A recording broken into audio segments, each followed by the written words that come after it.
Yes बच्चे, आज हमने जो नेक्स्ट टॉपिक करना है वो है आपका फाइनेंशियल प्लानिंग। अब देखो, फाइनेंशियल प्लानिंग नाम से क्लियर हो रहा है कि हमने अपने फाइनेंस को क्या करना है, प्लान करना है।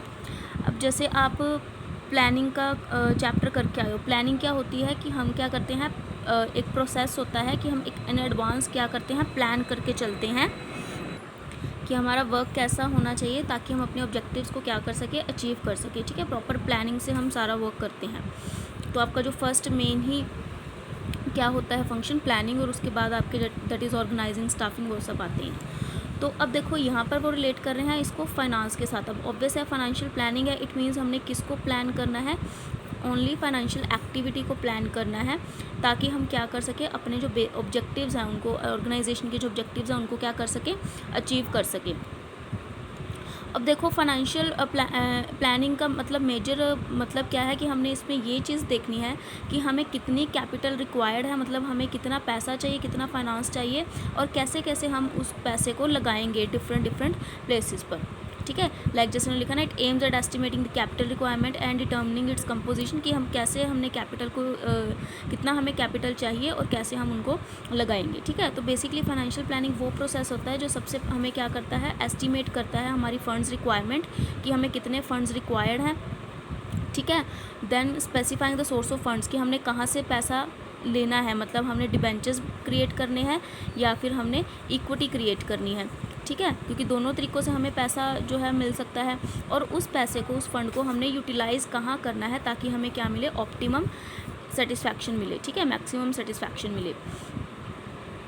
तो फाइनेंशियल प्लानिंग ऑब्वियसली बहुत इंपॉर्टेंट है, उसी से आपकी प्रॉपर जो आपको ग्रोथ पता चलती है कि ग्रोथ हमारी कैसी होनी चाहिए, क्योंकि अगर पैसा सही ढंग से लगाओगे तो ग्रोथ होगी, आपकी परफॉर्मेंस अच्छी होगी, अदरवाइज़ नहीं होगी। क्लियर? तो फाइनेंशियल प्लानिंग से ही हमें ये चीज़ पता चलती है कि हमारी कितनी इन्वेस्टमेंट होनी चाहिए और कितना हमें फ़ंड जो है वो रिक्वायर्ड है। अब जैसे देखो, मेन ऑब्जेक्टिव में भी वही सेम चीज़ आएगी कि ऑब्जेक्टिव क्या होना चाहिए फाइनेंशियल प्लानिंग का। सबसे मेन तो यही उसका ऑब्जेक्टिव बच्चे होना चाहिए कि जितना हमें फ़ंड रिक्वायर्ड है ना किसी एक टाइम पे, तो उतना हमें वो अवेलेबल हो। अब देखो, इसका मतलब क्या है, जैसे फर्स्ट चीज़ वो बोल रहे हैं कि to ensure availability of funds whenever required, कि मतलब फाइनेंशियल प्लानिंग का बेसिक एम यही होता है कि जब हमें रिक्वायर्ड हो एक टाइम पर सफिशिएंट फ़ंड, तो हम क्या है उसको यूज़ कर सकें। अब फाइनेंशियल प्लानिंग में हमने बेसिकली यही देखना होता है कि हम कितना फ़ंड लेके आएँ। ठीक है, उस फंड को हम डिफरेंट जगहों पे कैसे यूज़ करें, मतलब ये नहीं कि सारा पैसा हमने एक बार ही किसी प्रोजेक्ट में लगा देना है। ठीक है, मतलब सोच समझ के उसको क्या है हमने स्पेंड करना है। जैसे हम नॉर्मल भी अपने घर पे भी यही करते हैं कि इनकम है एक बार में तो किसी पर्टिकुलर पर्पज़ के लिए नहीं लगा देते ना, उसमें से हम थोड़ा बहुत कंज्यूम भी करते हैं, सेव भी करते हैं अपने फ्यूचर के लिए। ठीक है, क्या चीज़ें हमारे लिए रिक्वायर्ड हैं उन चीज़ों को परचेज़ करते हैं। तो वही सेम चीज़ जो है आपकी ऑर्गेनाइजेशन में भी आ जाती है कि आपके पास इतना फ़ंड होना चाहिए, सेविंग्स, जिसमें आप सेविंग भी कर सको, रिटेन्ड अर्निंग रख सको। ठीक है, फॉर द फ्यूचर पर्पस, और जो हमें रिक्वायर्ड है हमारी एसेट्स, हमारे फर्दर प्रोजेक्ट के लिए, हम उसको क्या है परचेज़ कर सकें, और अपनी जो day to day working expense होते हैं, वर्किंग कैपिटल जो अपने एक्सपेंस होते हैं, उसमें भी अपने पैसे को लगा सकें। मतलब अपने पैसे को हमने वेस्ट नहीं करना, प्रॉपर बेसिस पर यूज़ करना है। ठीक है, तो यही बेसिकली मतलब बताया गया है कि हमारे पास क्या है, फ़ंड की अवेलेबिलिटी हो जब हमें ज़रूरत हो पैसों की। क्लियर? तो अगर देखो वही चीज़, अगर एडिक्वेट फंड्स आपको अवेलेबल नहीं होंगे तो the firm will not be able to honour its commitments and carrying out its plan. तो ऑब्वियसली फर्म क्या है, अपने कमिटमेंट्स पूरे नहीं कर पाएगी, अपने प्लान्स को क्या है कम्प्लीटली फुलफ़िल नहीं कर पाएगी अगर उसके पास एडिक्वेट फ़ंड ही नहीं होंगे। तो सेकेंड चीज़ वो कह रहे हैं कि हमने क्या करना है, अननेसेसरी फाइनेंस जो है रेज़ नहीं करना। मतलब ये नहीं है कि अगर हमें पता है कि इजीली मार्केट से अवेलेबल हो जाएगा फाइनेंस, चाहे वो डेट बेसिस पे हो या इक्विटी बेसिस पर हो, तो ये नहीं है कि हम क्या है फाइनेंस एक्सेस में करते रहे। हमें क्या करना पड़ेगा, जैसे नॉर्मली हम करते हैं कि अपनी कम रिसोर्सेज को हमने बेस्ट वे में यूटिलाइज़ करना है। तो यहाँ पर भी वही सेम कंसेप्ट है कि जो जितना हमारे पास फ़ंड होता है उसको हम मैक्सिमम से मैक्सिमम तरीके से क्या करें, यूटिलाइज़ करें। मतलब बहुत ज़्यादा एक्सेस फंड भी हम जो क्या है बैड होता है। ठीक है, तो वो एक प्रॉपर मतलब फाइनेंशियल प्लानिंग नहीं है। तो फाइनेंशियल प्लानिंग मीन्स वही है कि आप अपने कम रिसोर्स को बेस्ट तरीके से क्या करो, यूटिलाइज़ करो। ठीक है, तो मतलब जो आपके फाइनेंशियल रिसोर्स है ना तो आपके आइडल रह जाए, मतलब बच गए हैं, ना तो आपकी इससे क्या हो, अननेसेसरी ऐड हो टू द कॉस्ट। ऑब्वियसली अगर फाइनेंस जनरेट करोगे तो आपकी कॉस्ट तो ऐड होगी क्योंकि आपको इन रिटर्न भी कुछ ना कुछ देना ही पड़ेगा, चाहे वो इंटरेस्ट बेसिस पे हो या चाहे वो डिविडेंड बेसिस पर हो। क्लियर। तो प्रॉपरली हमने फाइनेंशियल प्लानिंग का मेन एम यही होता है कि हम अच्छे से क्या है अपने जो फंड्स की रिक्वायरमेंट को मैच करें उसकी अवेलेबिलिटी के साथ, मतलब जितना हमें चाहिए, ठीक है, उतना ही हम जो क्या है फंड को रेज करें। नेक्स्ट देखो, अब financial planning versus financial management. Generally in दोनों को हम क्या कर देते हैं, कंफ्यूज कर देते हैं। बट देखो फाइनेंशियल मैनेजमेंट बेसिकली क्या होता है, ये एक आपका स्टार्टिंग कंप्लीट प्रोसेस है, ठीक है। तो जिसमें क्या होता है कि आपका जो फाइनेंशियल मैनेजमेंट एम करता है चूजिंग द बेस्ट इन्वेस्टमेंट, ठीक है। इसमें हमने ये चीज़ देखना होता है कि कौन सी हमारे लिए बेस्ट इन्वेस्टमेंट है, हमारे जो फाइनेंसिंग ऑल्टरनेटिव्स क्या क्या, मतलब उसको हमने ये देखना होता है कि कॉस्ट और बेनिफिट बेसिस पर हमारे जो फाइनेंस ऑल्टरनेटिव्स क्या, मतलब हम कहाँ से रेज कर सकते हैं पैसा। ये बेसिकली हमने फाइनेंशियल मैनेजमेंट में देखना होता है ताकि हम क्या कर सके, शेयर होल्डर्स की वेल्थ को इंक्रीज़ कर सके, ठीक है। ये हमने मेन ऑब्जेक्टिव किया था फाइनेंशियल मैनेजमेंट में। बट देखो फाइनेंशियल प्लानिंग का बस ये मतलब होता है सिंपली कि जब हमें रिक्वायर्ड हो पैसा, तब हमारे पास क्या है, इनफ फंड्स हों अपनी नीड को पूरा करने के लिए, ठीक है, अपनी रिक्वायरमेंट्स को पूरा करने के लिए। तो उस बेसिस पर हम फाइनेंशियल प्लानिंग करते हैं कि मतलब हमने कितना सेव करके रखना है, कितना किस पर्पस पे लगाना है, कितना हमने कैपिटल पे लगाना है, कितना हमने अपनी वर्किंग पे लगाना है। तो ये एक प्लानिंग लेके चलते हैं, वो क्या है, फाइनेंशियल प्लानिंग, ठीक है।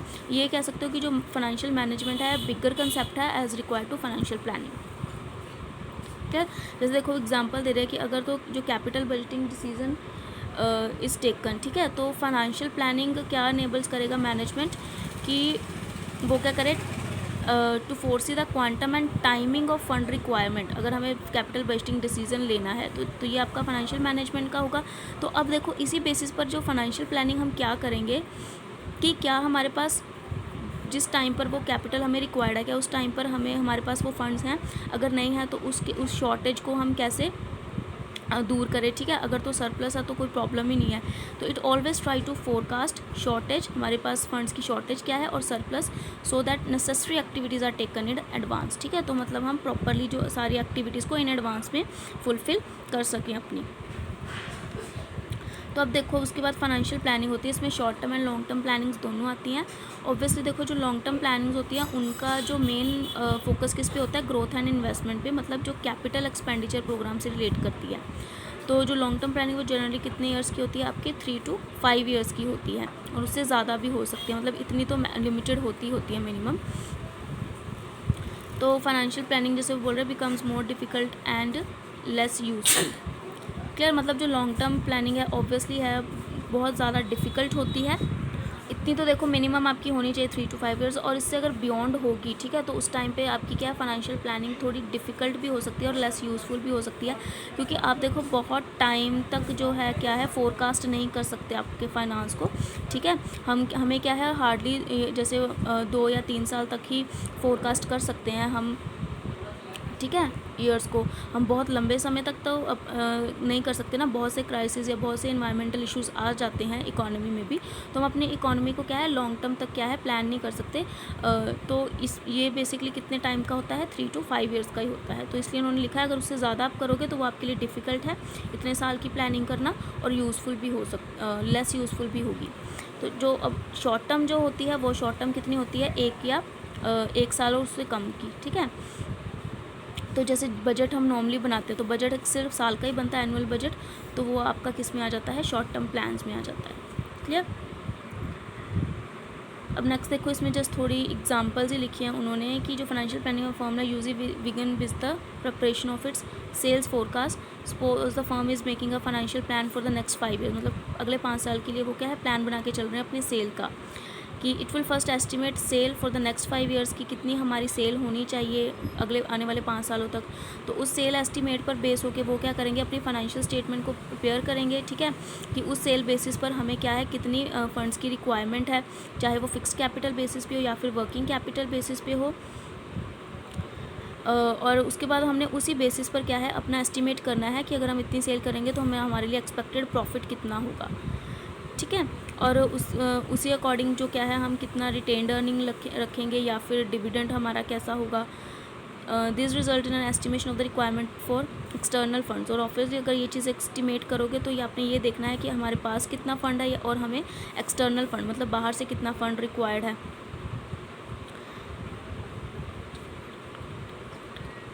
Then the source from which the external fund requirements, मतलब जहाँ से हमने क्या है एक्सटर्नल फंड रिक्वायर करने हैं, लेने हैं, ठीक है, चाहे वो हमारा थ्रू डेट हो या थ्रू इक्विटी हो, उसको हमने आइडेंटिफाई करना और प्रॉपरली कैश बजट अपना बनाकर चलना है कि कितना हम उनसे फाइनेंस जो है वो जनरेट कर रहे हैं, ठीक है। तो ये जस्ट एक एग्जांपल दिया उन्होंने फाइनेंशियल प्लानिंग की।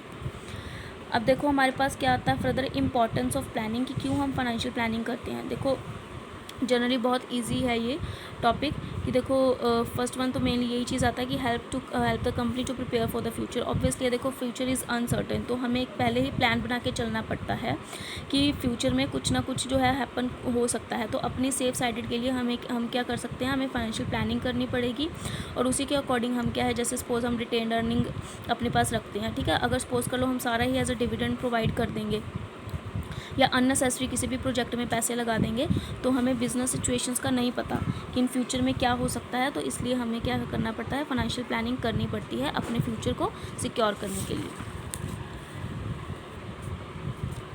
देन देखो जैसे फॉर एग्जांपल दे रहे हैं कि सपोज हमने प्रिडिक्ट किया कि 20% सेल हो सकती है इन फ्यूचर, तो हम साथ में ये भी सोच के चलेंगे कि ये 10 भी हो सकती है और 30 भी हो सकती है। तो उसी अकॉर्डिंग हमें अपने प्लान करने पड़ेंगे कि हम ये नहीं सिर्फ इसी पे नहीं डिपेंड रह सकते कि नहीं अगर हमने बोल दिया तो 20% ही सेल होगी, उससे ज़्यादा भी हो सकती है, उससे कम भी हो सकती है। तो उसी अकॉर्डिंग तो तीनों सिचुएशंस हो सकती हैं, तो इसी अकॉर्डिंग हमने क्या अपने फाइनेंशियल प्लानिंग को भी बनाकर चलना है, ठीक है, फाइनेंस को कि हमने कैसे कहाँ से जनरेट करना है, कितना बचा के रखना है, कितना ज़्यादा प्रॉफिट देना है।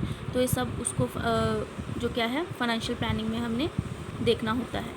It helps in avoiding business show. Obviously अगर अपने फाइनेंस को प्लान करके चलोगे प्रॉपरली, ठीक है, कि हमने कहाँ कहाँ से हम जो है पैसा रेज कर सकते हैं, तो कोई भी जो बिज़नेस शॉक है या फिर सरप्राइज़ है तो वो क्या है अवॉइड हो जाते हैं, ठीक है।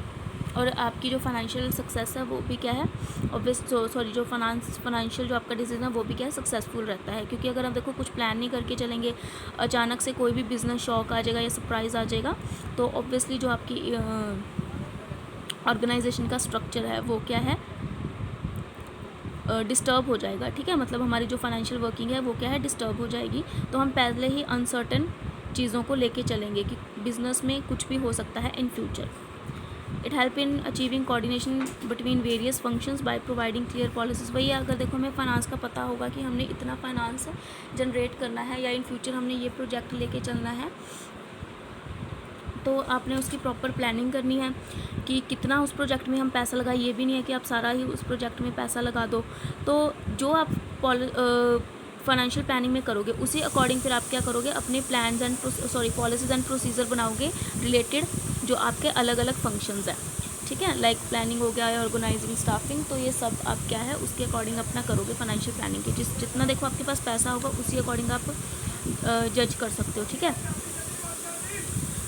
तो उसके बाद देखो it prevents duplication of efforts and gap in planning bye preparing detailed plan of action. Obviously है कि अगर आप एक proper detail plan of action बना के चलोगे तो आपको क्या है दोबारा डुप्लीकेशन ऑफ एफर्ट्स मतलब आपको अगेन एंड अगेन एफर्ट नहीं करने पड़ेंगे प्लानिंग करने के लिए, क्लियर।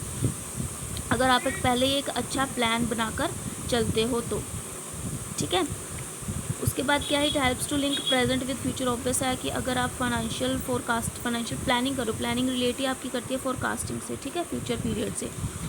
तो इसमें क्या है आप अपने प्रेजेंट को किसके साथ लिंक कर रहे हो, फ्यूचर के साथ। It links the existing financial resource and future planning, मतलब हमारे पास एग्जिस्टिंगली फाइनेंस कितना पड़ा है और हमें फ्यूचर में कितनी रिक्वायरमेंट हो सकती है। तो उसी बेसिस पर हम क्या है सोर्स ऑफ फाइनेंस से क्या करेंगे, अपना फाइनेंस जनरेट कर सकते हैं, क्लियर। देन क्या, it provides a link between investment and financial decision on A continuous basis. अब देखो अगर फाइनेंशियल प्लानिंग क्लियरली हमने की होगी तो फाइनेंशियल प्लानिंग से हमें ये जजमेंट हो जाएगी कि क्योंकि देखो फाइनेंशियल प्लानिंग में ही हमारा कंसेप्ट आता है सोर्स ऑफ फाइनेंस का। तो सोर्स ऑफ फाइनेंस में ही से ही हमें पता चलेगा कि हमने कितना डेट करना है या कितना इक्विटी लेना है। अगर देखो हमें फ़ंड्स की रिक्वायरमेंट कम है तो हो सकता है हम डेट से ही जो है अपना फाइनेंस जनरेट कर ले। अगर बहुत ज़्यादा रिक्वायरमेंट है तो हो सकता है हम इक्विटी यूज़ करके, मतलब एज अ कैपिटल जो है अपना पैसा जो है रेज़ करें। ठीक है, तो फाइनेंशियल प्लानिंग से ये डिसीजन भी आपका फुलफिल हो जाता है। It makes the evaluation of actual performance easier by clearly specifying the detailed objective of various business segment. अब देखो, जो अगर हमने फाइनेंशियल प्लानिंग की होगी, ऑब्वियसली जो चीज़ प्लान की होगी उसको हम क्या कर सकते हैं, अपने एक्चुअल प्लान के साथ कंपेयर कर सकते हैं कि हमारा एक्चुअल परफॉर्मेंस के साथ कंपेयर कर सकते हैं कि हमने जो प्लान किया था क्या वो एक्चुअली परफॉर्मेंस उनकी वैसी ही हुई है। ठीक है, अगर कुछ भी उसमें लूप होल आता है तो फिर आगे हम फर्दर क्या कर सकते हैं, उसमें चेंजेस कर सकते हैं। क्लियर, तो अपने एक्चुअल परफॉर्मेंस को इवैल्यूएट करने के लिए भी फाइनेंशियल प्लानिंग आपकी क्या है, इम्पॉर्टेंट होती है। क्लियर, ओके बच्चे, आज हमने बस फाइनेंशियल प्लानिंग ही करना है, कैपिटल स्ट्रक्चर हम उसकी बात करेंगे। क्लियर।